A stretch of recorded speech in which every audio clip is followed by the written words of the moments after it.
से गुजरते हो और वहां पे अगर किसी किसान और किसी की पैदावार को नुकसान होता है तो उसको बचाओ। इसलिए 84 लड़ाइयां हुई और उन लड़ाइयों में केवल 1014 लोग मरे, दुनिया का सबसे बड़ा रिकॉर्ड है। और जब प्रोफेट मोहम्मद जब मक्का में आए अपने पूरे सैनिकों के साथ, तो जिस मक्का वालों ने उनको अपमानित किया था, जिस मक्का वालों ने उनको पत्थर से मारा था, जिस मक्का वालों ने उनकी जान लेने की कोशिश की थी और उनकी तकलीफ के चलते उनको हिजरत करनी पड़ी थी, उस मक्का वालों को उन्होंने प्यार से जीता। और वो मक्का की जो फतह थी, ऐसी फतह थी जिसमें खून का एक कतरा भी नहीं बना। प्रोफेट मोहम्मद को जितना अपमानित किया गया था, प्रोफेट मोहम्मद के जिंदगी को जितनी तकलीफ दी गई थी, अगर वो चाहते तो जिस समय उन्होंने मक्का में प्रवेश किया, मक्का की फतह की, उस समय हजारों लोगों का कत्ल करा सकते थे, लेकिन एक भी खून का कतरा नहीं बहा और बड़े प्यार और मोहब्बत के साथ उन्होंने मक्का को फतह किया।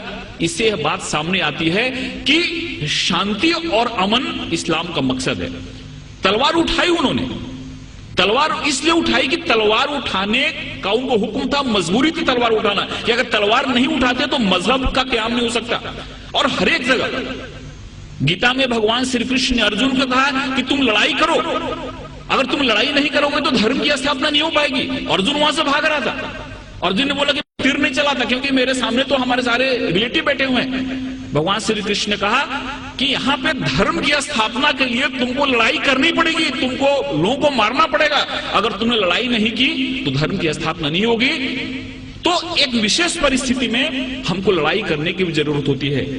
वैसे ही प्रोफेट मोहम्मद ने अगर लड़ाई करने की बात की तो वहां पे की जहां पे लड़ाई करना मजबूरी था, और वहां पे अगर लड़ाई नहीं होती तो शांति की स्थापना नहीं होती।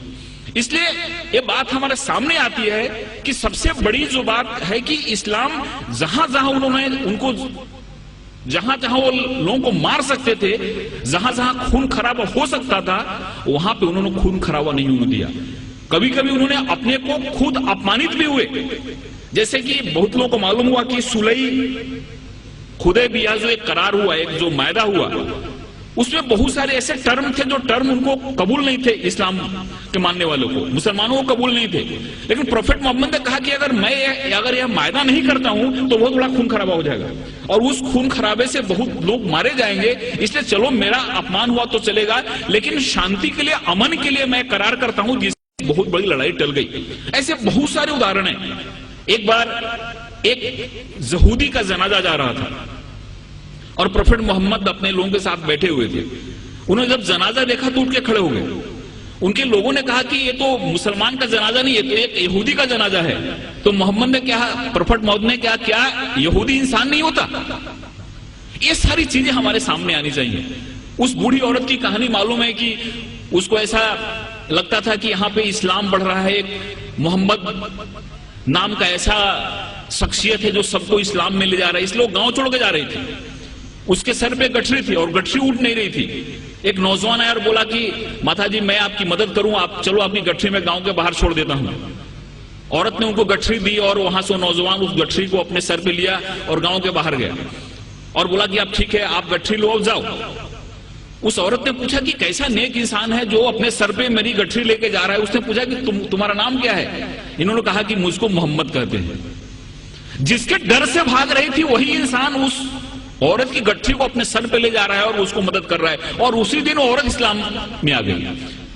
जो औरत प्रोफेट मोहम्मद के सर पे हमेशा कचरा फेंका करती थी नमाज के जाते समय, रोज कचरा फेंकती थी उनके सर पे। एक दिन जब उसने कचरा नहीं फेंका तो मोहम्मद जब लौट रहे थे, प्रोफेट मोहम्मद, तो उन्होंने देखा और पूछा कि औरत कहाँ है? लोगों ने कहा कि वो बीमार पड़ी हुई है। वहां पे जाके उन्होंने उसकी तबीयत पूछी। उस औरत को लगा कि जिस इंसान को मैंने इतनी तकलीफ दी, जिसको इतना मैंने अपमानित किया, जिसके सर पे मैंने कचरा फेंका, वो कैसा इंसान है कि मेरी तबीयत बिगड़ने पे मेरा हाल पूछने आ रहा है, और वहां पे इस्लाम उसने कबूल कर लिया। एक चीज लोगों के सामने आना चाहिए, ये जो तहम्मुल है, ये जो हमारी सहिष्णुता है, ये जो हमारा एक इंसानियत के प्रति प्रेम है, ये हदीस में और प्रोफेट मोहम्मद की जो सुन्नत है, ये जब हमारे लोगों के सामने आती है तो हमको समझ में आता है। एक हमारे बहुत नजदीक के मित्र हैं जयपुर के, उनको कई बार मैंने मुशायरे के लिए बुलाया। उन्होंने दो चीज मुझको बताई। ये दोनों चीजें मुझको कहीं रेफरेंस मिला नहीं है, लेकिन उन्होंने बताई। उन्होंने पहला ऐसा बात